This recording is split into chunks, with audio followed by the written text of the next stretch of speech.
मैं वैसे ना बिल्कुल भी इस किस्से में इंटरेस्टेड नहीं हूँ, लेकिन उसकी भी बात कर लेते हैं। नहीं, उसकी बात तो मैं खुद ही करूंगा ना। मैं आपके सवाल की तरफ घूम घुमा के आऊंगा। हमने भी तो राणा साहब की कहानी सुनाई है ना। हाँ, तो देखिए ना, राणा साहब जो हैं वो जब लाहौर में जेल में बंद थे तो मैं उनको मिलने जाया करता था, तो बहुत उनके बुरे हालात थे वहाँ पे, और उन पर चींटियां छोड़ दी गई। उनके सेल में पहले चीनी फेंकी गई इस दफा जब जेल में थे, जब वो जेल में थे, इमरान खान साहब की जब हुकूमत थी, तो एक तो उनके पास कोई वो गद्दा नहीं था, कपड़े नहीं थे, कुछ भी नहीं था, और वो फेंक देते थे और चींटियां आ जाती थी।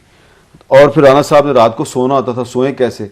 तो ना वो चींटियों से बचने के लिए नाक में और कानों में ना वो रुई दिया करते थे ताकि मुझे तंग ना करे, आंखें बंद कर लेते थे, चींटियां तंग करती थी।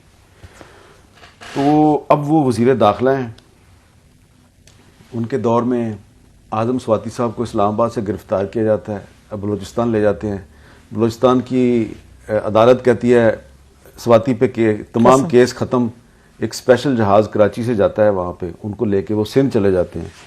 तो ये है पावर पॉलिटिक्स। जो कल राणा सनाउल्लाह के साथ हो रहा था वही आज आजम स्वाति के साथ हो रहा है। तो वो इमरान खान जो कहता था परवेज लाई पंजाब का सबसे बड़ा डाकू, तो उस डाकू को पहले इमरान खान साहब ने जफ्फी डाली, माथा चूमा, हाथों को बोसा दिया और कहा डाकू साहब आप हैं मेरे चीफ मिनिस्टर।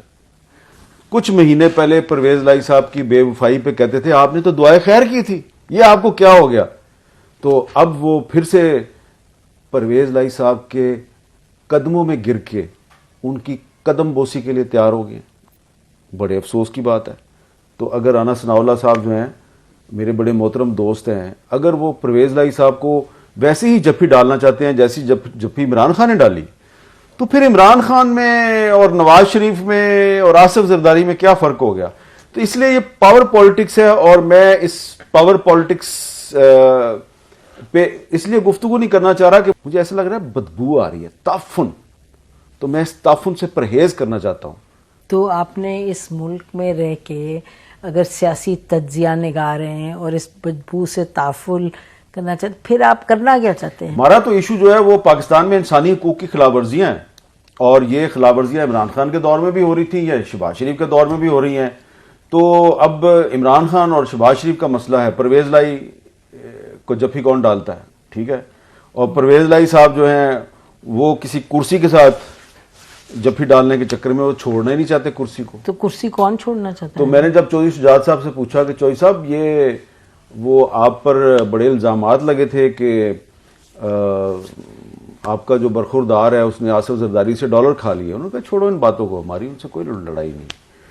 तो फिर उसके बाद वो जरदारी साहब भी उनके पास चले गए, अब सालिक साहब भी जो है वो चले गए, लंदन बैठे हैं, उनकी नवाज शरीफ से मुलाकातें हो रही हैं। बिल्कुल, तो पुरानी मोहब्बतें जाग उठी हैं। इसलिए नसीम जरा साहब, ये जो पाकिस्तान की पावर पॉलिटिक्स है ना, इसमें से अगर कोई मेरा मेहरबान कोई इनकलाब तलाश कर रहा है या कोई तब्दीली तलाश कर रहा है, तो वो बहुत ही बेवकूफी कर रहा है। बेवकूफ नहीं, चले बहुत ही कोई बेचारा, ये बेवकूफ जरा सख्त चले, ठीक है ठीक है, हम जैसे अगर करते हैं बात तो हम बेवकूफी होती है, लेकिन अगर आम शहरी कहता है तो बेचारा तलाश में होप की, वो अपने ख्वाबों का असीर है, बेशक ख्वाबों का असीर, इस तरह का लफ्ज इस्तेमाल कर देते हैं। ख्वाबों का वो चाहता है कि मेरे ख्वाब जो है वो पूरे हो जाएं। वो कभी इमरान खान में अपने ख्वाबों की ताबीर ढूंढता है, कभी वो शहबाज शरीफ में ढूंढता है, कभी जनरल बाजवा में ढूंढता है।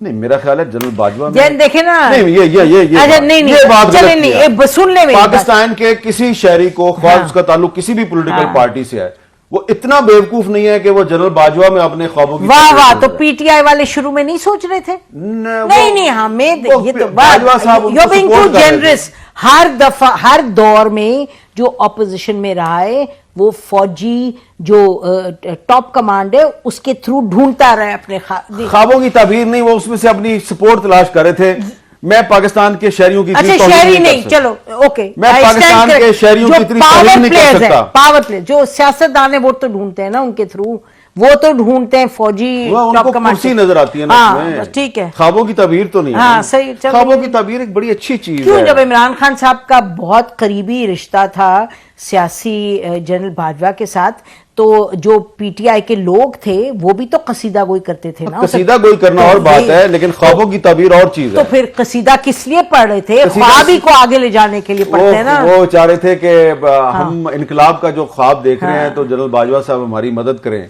लेकिन देखें, बाजवा साहब को भी पता था कि इमरान खान जो है मेरी तारीफें क्यों करता है, और इमरान खान को भी पता कि था वो क्यों करते कि हैं, वो बाद में उनको से सपोर्ट क्यों कर रहे कर रहे हैं। हैं। लेकिन आखिर में दोनों को समझ आ गई कि हम दोनों एक दूसरे के लिए नहीं बने। और अब एक चाहता है कि दूसरे को बुरा कहो, दूसरा चाहता है पहले को बुरा कहो।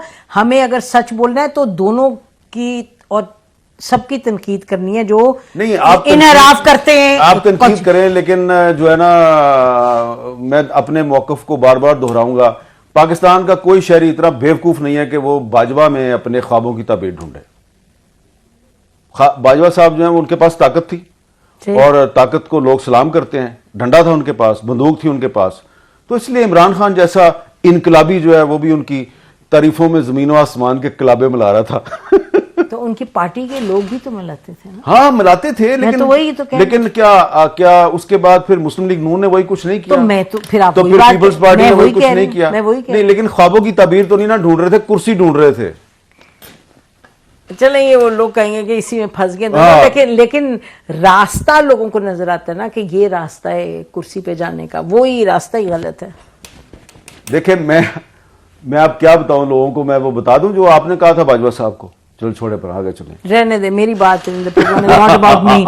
अच्छा छोड़े। अच्छा ये मुझे बताएं कि तो अब होगा ये पंजाब में, what do you see, power politics की तो बात है और क्या हम बात। मैं तो कहता हूं सीधी सीधी बात है। नहीं, देखें, मुझे इस बात मुझे का भी नहीं लगता पता। है, मुझे कभी अपने आप पे हंसी आती है कि आप कहते हैं फौज मुझे है, तो कहते हैं। वो अल्फाज याद हैं जो परवेज लाई साहब ने मुझे ऑनियर किए थे, ठीक है, कि इमरान खान कहेगा तो मैं 1 मिनट नहीं लगाऊंगा असेंबली तोड़ने में। और मुझे इमरान खान की 26 नवंबर की तकरीर याद है कि हमने अब फैसला किया कि हम इस करप्ट निजाम से बाहर चले जाएं, तो उसने कहा था मैं असेंबली तोड़ूंगा। इमरान खान भी अपने अल्फाज पे अमल दरामद करे, परवेज लाई साहब भी अपने दोनों नहीं वादे पे करेंगे।